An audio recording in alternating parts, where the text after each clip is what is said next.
Devocionais a Bíblia toda em um ano.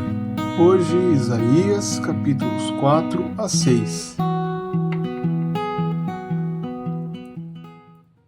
O capítulo 4 conclui a visão da purificação de Jerusalém que foi iniciada nos capítulos anteriores.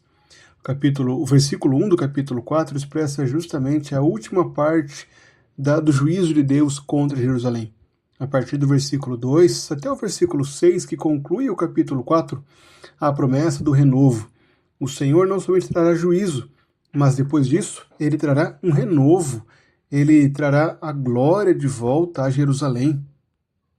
Há uma promessa gloriosa nesse trecho. O Senhor promete não somente o renovo, que aponta para Cristo, aquele que é o renovo do Senhor, como também a visão de um tabernáculo.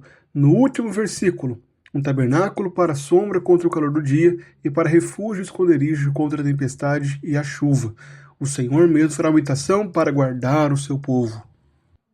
O capítulo 5 apresenta uma introdução ao cumprimento final das promessas. Enquanto o capítulo 1 orientou o leitor sobre o livro de forma geral, e os capítulos 2 a 4 revelaram o grande conflito entre o que Israel deveria ser e o que realmente era, o capítulo 5 retorna à condição atual de Israel no momento em que Isaías está profetizando. Independentemente de como a redenção aconteceria, o fato era que o pecado, de alguma forma, precisaria ser enfrentado e tratado. Nenhuma esperança futura, como o que é mencionado no capítulo 4, poderia minimizar ou impedir a realidade do mal que fazia-se presente em Israel. A mensagem permanece constante. A esperança, mas ela não pode negar a realidade do presente, nem nos isentar de nossas responsabilidades. O capítulo é iniciado pela parábola da vinha, em que o Senhor canta uma parábola sobre a sua vinha que ele mesmo tratou, cuidou, mas que veio produzir uvas bravas.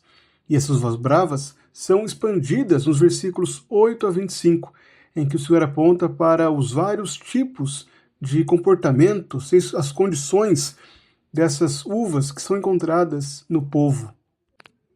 Assim, inicialmente, dos versículos 1 até o versículo 6, até o versículo 7, na verdade, é um cântico da vinha, em que o Senhor mesmo fala de todo o cuidado, de como ele plantou essa vinha, cavou a terra, tirou as pedras e plantou as melhores mudas de videira. Construiu uma torre e fez também um lagar, onde ele esperava que desse uvas boas, mas essa vinha deu uvas bravas. E a pergunta que o Senhor se faz é: que mais se podia fazer à vinha que ele não tenha feito? E como ele esperava uvas boas e ela veio produzir uvas bravas? Por conta dessa falta de uvas boas, por conta da rebeldia dessa vinha, o Senhor derrubará um muro para que ela seja pisoteada. Ele fará com que o lugar dela seja abandonado. O Senhor terá juízo, como declara o versículo 7, porque essa vinha é a casa de Israel, e os homens de Judá são a planta preferida do Senhor. O Senhor abandonará seu povo por conta da rebeldia desse povo. Após o cântico da vinha, o Senhor fala por meio de 6 ais, 6 advertências sobre a postura do seu povo. Dos versículos 8 a 10, o Senhor acusa o seu povo de ser cobiçoso, de ser ganancioso, e declara que ele fará com que uma grande vinha produza apenas alguns litros de vinho e um saco cheio de sementes não dará mais do que alguns quilos de trigo. Do verso 11 ao 17, o Senhor acusa o seu povo de libertinagem, de viver na festa, na balbúrdia, na bagunça e se esquecer do Senhor, e por isso serão levados cativos por falta de entendimento. Os versos 18 e 19 acusam o povo de arrogância, os versículos 20 a 21 os acusam de perversão e também de orgulho. E os versículos 22 e 23 encerram essa passagem, apresentando também os que são heróis para beber vinho e valentes para misturar bebida forte, e que se justificam por suborno, o ímpio, aqueles que corrompem o direito. Por isso o Senhor encerra o capítulo com um anúncio da destruição iminente. O Senhor fará juízo. O capítulo 6 de Isaías é um dos mais famosos de toda a Escritura. Ele apresenta inicialmente a visão de Isaías do Senhor, e em seguida a sua comissão. Isaías vê o Senhor no seu alto e sublime trono, e vê as suas vestes, toda a sua glória enchendo o templo. Diante disso, ele reconhece o seu pecado e é então purificado pelo Senhor por meio de uma brasa que foi retirada do meio do altar.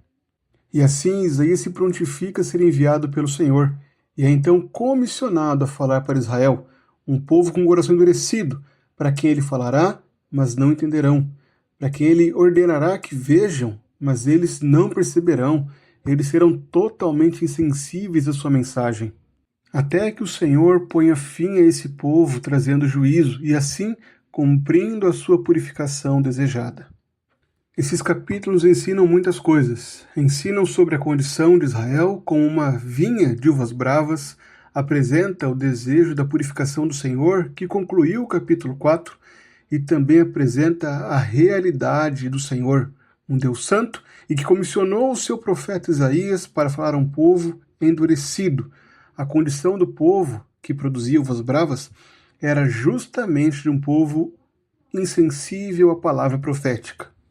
A intenção do texto é mostrar que Deus é santo e que não despreza a condição de pecado.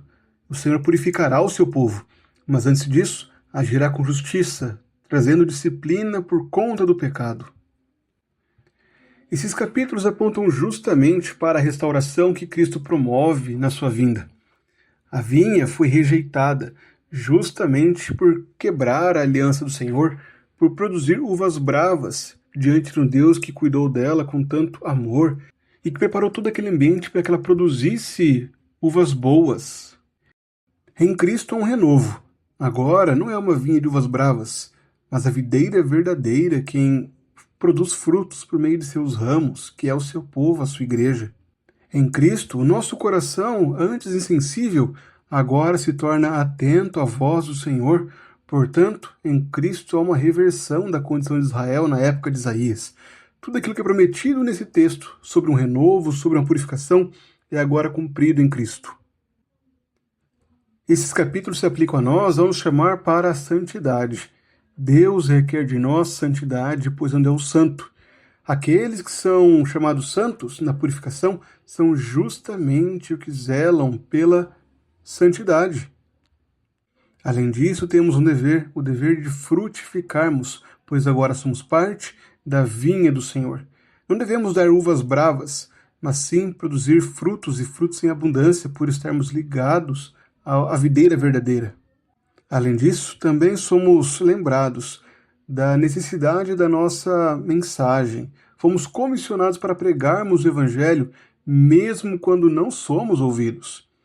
Isaías recebeu uma missão fracassada aos olhos humanos, mas ainda assim foi chamado à fidelidade, proclamando a mensagem, ainda que ninguém ouça e nem veja, e nem dê atenção à sua mensagem.